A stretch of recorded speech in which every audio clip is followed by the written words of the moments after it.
primero, muchas gracias por la invitación al área, a Consuelo, de este evento que se celebra en este espléndido lugar que no conocía y que venía yo hecha la mocha desde la UAM a Azcapotzalco, sin mucho tiempo para bobear, que me encanta porque ya tenía que estar yo por aquí.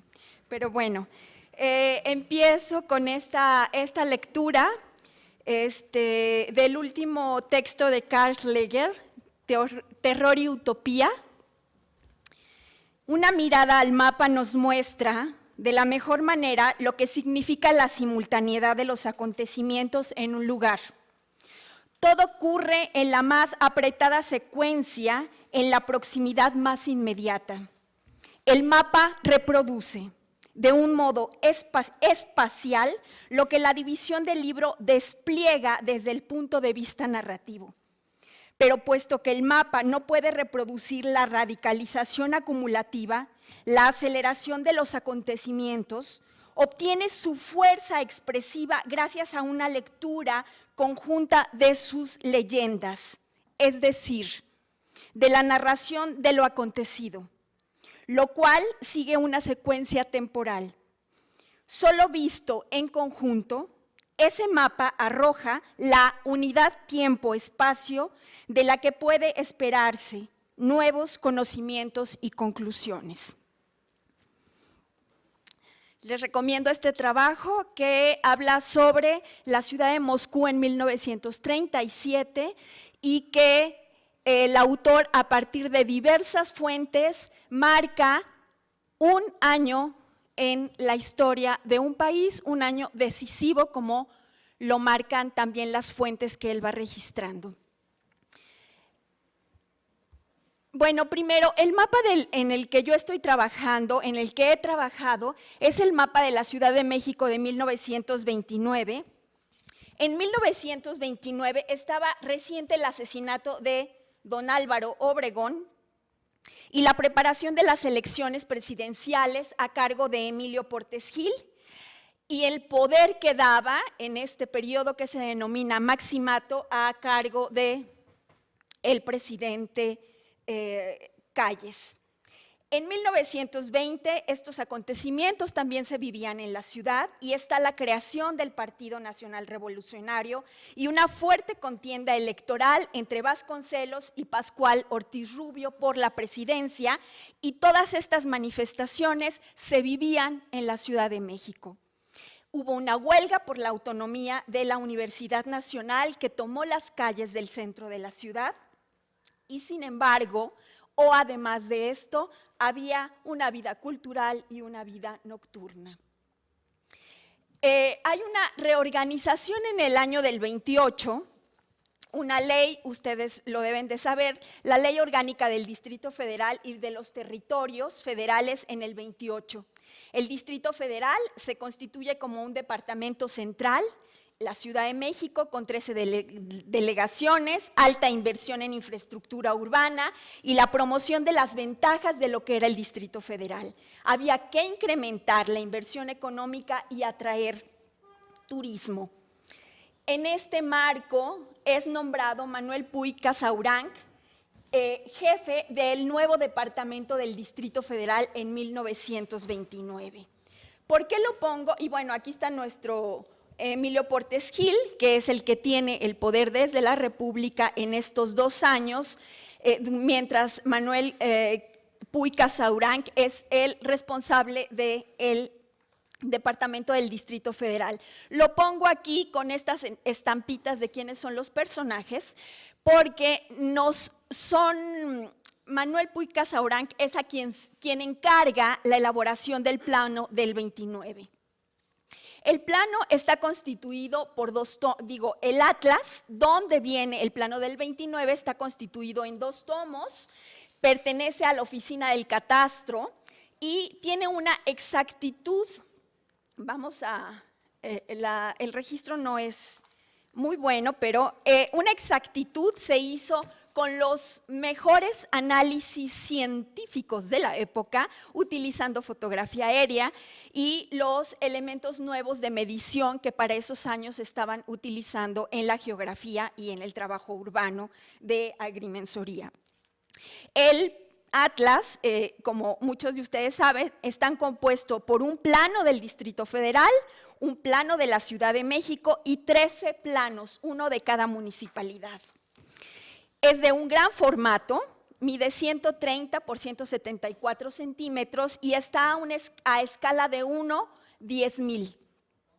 Nos está presentando la zona urbana, también la zona rural, que corresponde al Distrito Federal, a la Ciudad de México, nomenclatura de cada una de las calles, infraestructura, aquí no lo podemos registrar, ahorita lo vemos, acotaciones en la parte inferior de edificios públicos y lugares notables en la Ciudad de México.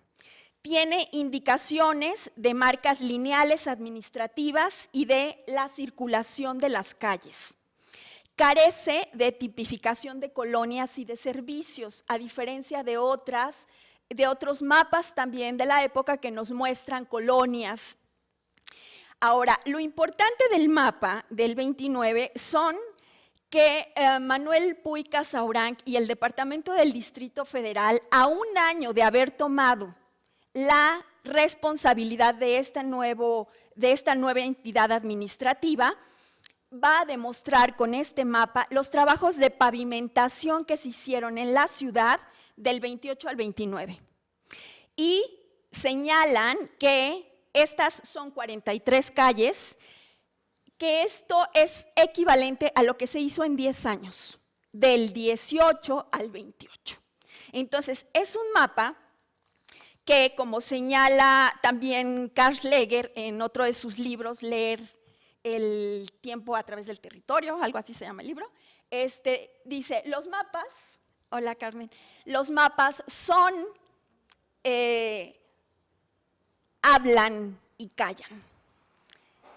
Veamos aquí, bueno, una reflexión que también estoy retomando para hacer este tipo de análisis, que es la versión de John Brykenhoff Jackson sobre odología, que es el estudio de las carreteras y de las calles, pero este autor lo está retomando también para hacer el análisis de los espacios en sus recorridos, no nada más la parte ingenieril de la historia de la ingeniería, sino que a partir de este elemento dice hay que retomar este análisis de las calles, pero no solo en su acepción material, sino como un espacio cultural y paisajístico de la calle, la vía que comunica un punto con otro, pero en la interconexión del mundo que se ubica y se desarrolla a la vera del camino.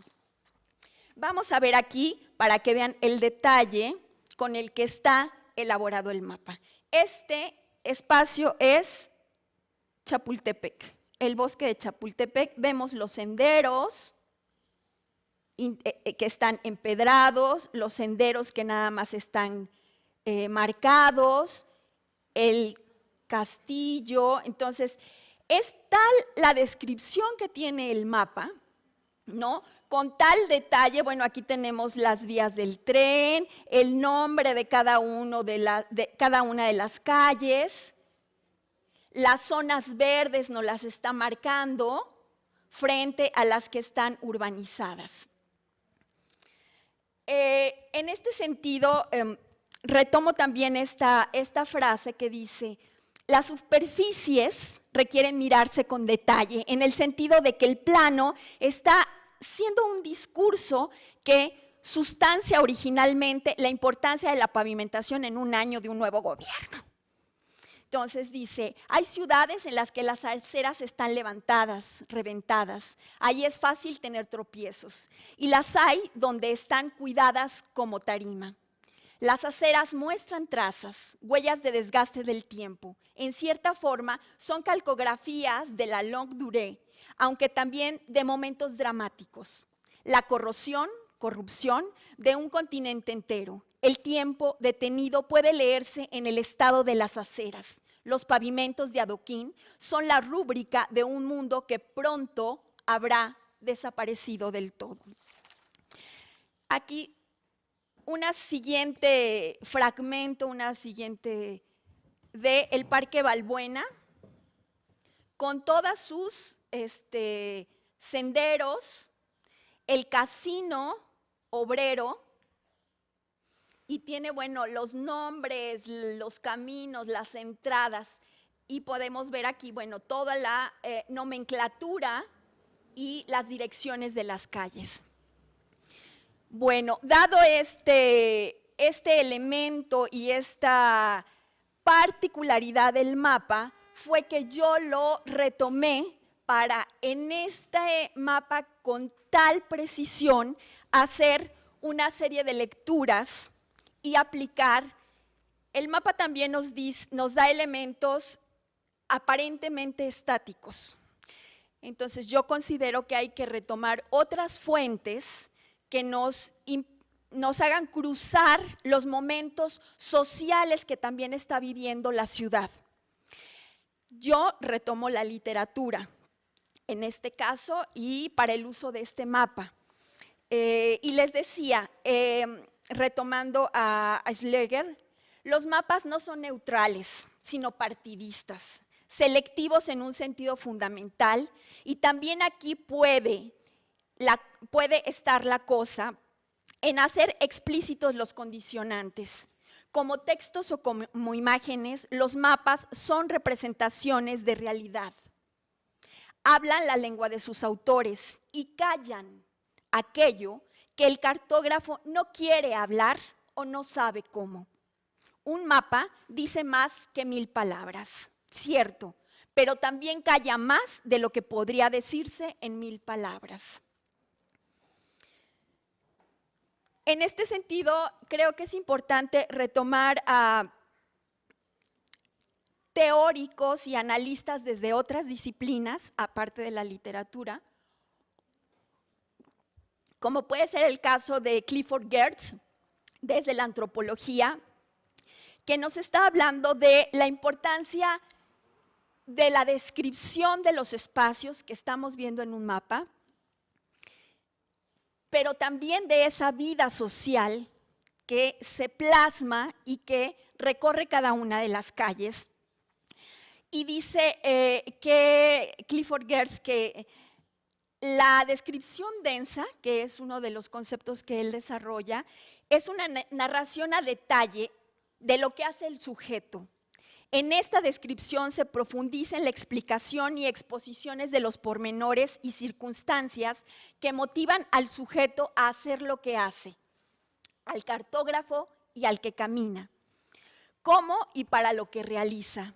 Así, reivindica la descripción densa, reivindica el mirar con detenimiento, aquello que decide hacer el sujeto observado, pero también hay que identificar una serie de puntualizaciones sobre las formas y razones que lo inducen a tal condición, las motivaciones y las consecuencias que rodean al momento en particular, las significaciones que envuelven el accionar del ser en tales condiciones y las grafías en las que se narra.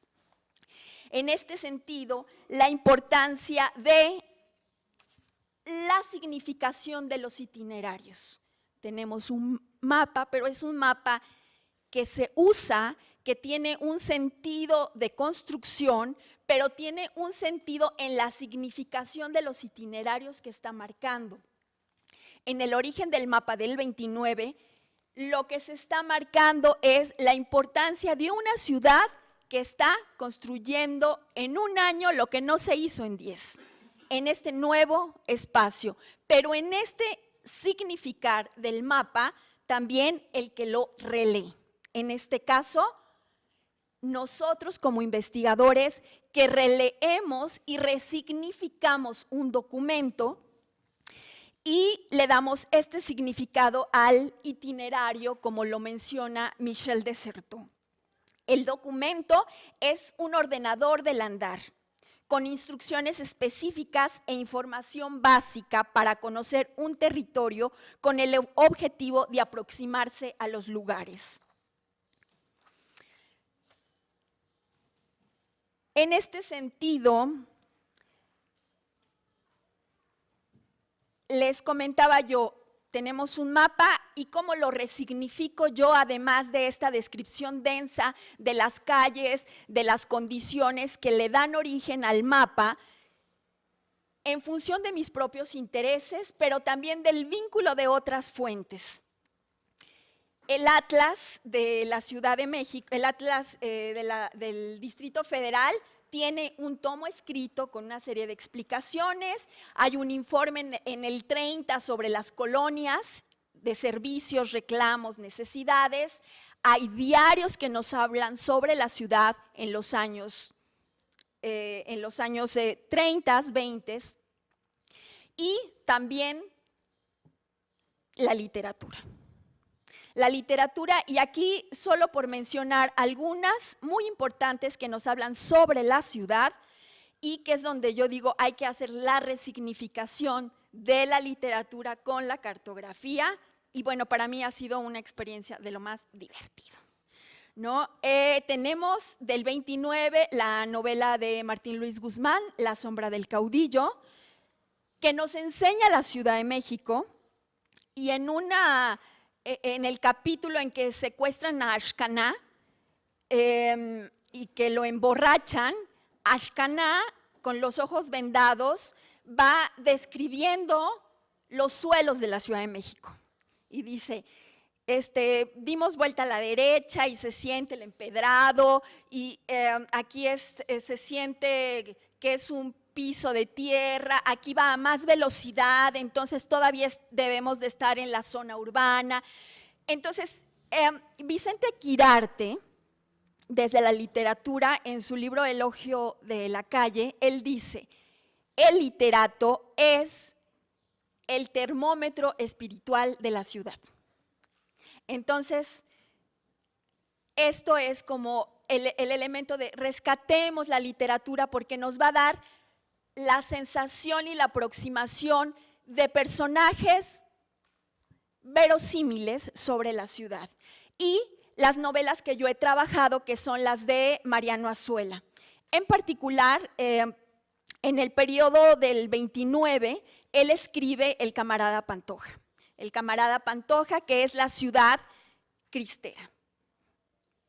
Pero bueno, yo he revisado 5 novelas de Azuela que considero que son las novelas urbanas y que algunas están más cargadas a una interpretación y a una sensibilidad del escritor más sobre el impacto y el shock de los migrantes que llegan a la Ciudad de México y tienen una serie de trastornos psicosociales por vivir la ciudad. El camarada Pantoja, que es este obrero de la Consolidada que vivía en los barrios de la Guerrero y va ascendiendo políticamente y llega a ser gobernador interino de Zacatecas, ¿no? Entonces, buena parte de la historia se desarrolla en la Ciudad de México. Y tenemos otras 2 de los años del 39, que es el Nueva Burguesía, que es la ciudad cardenista, pero justo en el año en que está la lucha de las elecciones. Y la última que considero yo, a reserva de los comentarios de ustedes y de Víctor Díaz Arciniega, y la última que yo considero la novela urbana de Azuela como tal, que es La Marchanta. Una vendedora de 5 botellas de refresco y 10 naranjas que pasa toda su vida y todas sus generaciones como vendedora de su puestito en el Parque de Santiago Tlatelolco.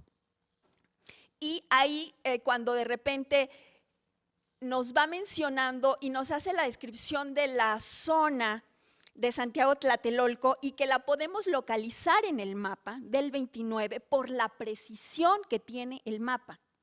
y por las rutas también de tranvías, de ferrocarril, de camiones que nos está marcando. Y porque Azuela, a diferencia de otros escritores, es a veces muy cronista y nos pone esos detallitos. No porque se pueda hacer con todas las novelas este tipo de ejercicio, pero en el caso de Azuela sí, porque les voy a mencionar algunos. Bueno, ahí tenemos a la Azuela, ¿no?, que sitúa todas sus novelas en la zona fabril de Nonualco, Tlatelolco, y sus novelas están entre el 20 y el 44. Aquí tenemos una imagen sobre la zona fabril y la casa de la ronda de los ferrocarriles, ¿no?, del taller, los talleres. Y bueno, ahí tenemos la ubicación, el ejercicio definitivo de las zonas anaranjadas. Son todos los lugares que ocupa Azuela a lo largo de sus novelas, y ese es el mapa del 29.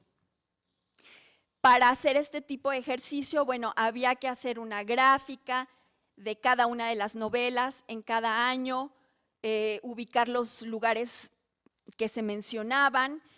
No en todos los casos se pudo hacer los recorridos como tal de un lugar a otro, pero bueno, ubicamos, y sobre el mapa por las características que tiene este mapa.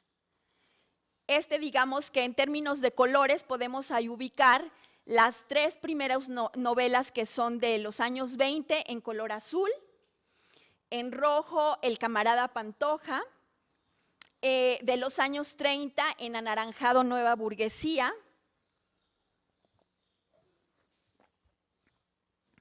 y de los años 40 en color verde La Marchanta. Vemos nosotros la concentración de los espacios de Azuela en su zona de Nonualco, Tlatelolco. Y como sabemos, Azuela, de formación originalmente médico formado en finales del Porfiriato, llega a la Ciudad de México y primero llega a vivir frente a Santiago Tlatelolco. Ahí tiene en su casa de día su consultorio y en la noche se adapta y es la casa. Pero ya cuando él tiene mejores condiciones de vida, se va a vivir a Santa María la Ribera, que ahí es donde cambia de casa y dice, ay, ahora sí, ya somos gente decente. Porque ya vivimos en una casa, no en la vecindad. Sin embargo, él consigue ser médico de la beneficencia pública, y su consultorio está en Tepito, aquí a unas calles, y le toca y su especialidad son las enfermedades venéreas.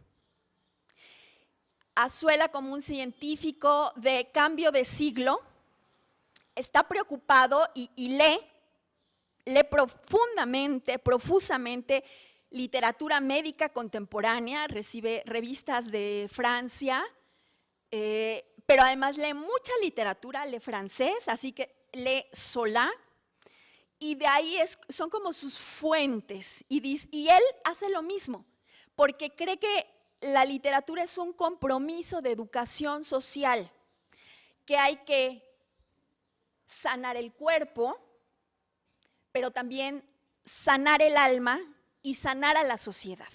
Y la literatura es como su forma de dar medicina. En su consultorio de enfermedades venéreas en Tepito, beneficencia pública, sus pacientes son prostitutas, gente de los mercados de alrededor, obreros. Tenemos la zona de los ferrocarriles, ¿no? Entonces tenemos una zona roja, tenemos mucho movimiento de migrantes. Estos son sus pacientes.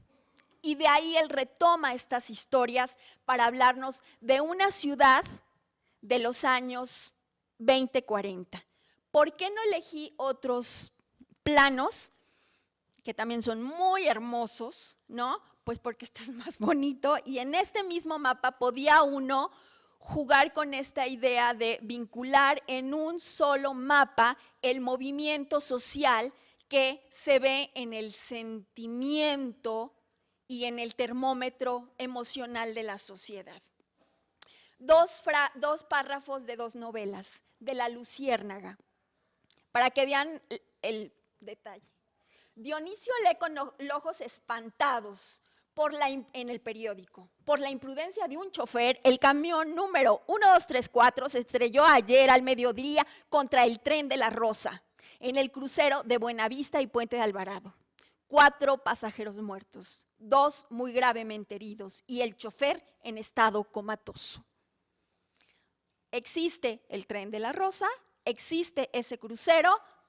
Lo podemos identificar también en los planos y en los mapas de tranvías y de zonas y de áreas de transporte. Y en la marchanta, la descripción del jardín. A las 7 de la mañana los niños del hospicio salían al jardín de Santiago a hacer sus ejercicios deportivos o a ensayar la banda de guerra con sus trompetas y redobles. Desde horas antes era intenso el tránsito de carretas y camiones cargados con toneles de pulque. Cerca de ahí, del centro de Tepito, frente a la iglesia de Los Ángeles, estaba otro jardín, mucho más deprimente que el de Santiago. Muchas gracias.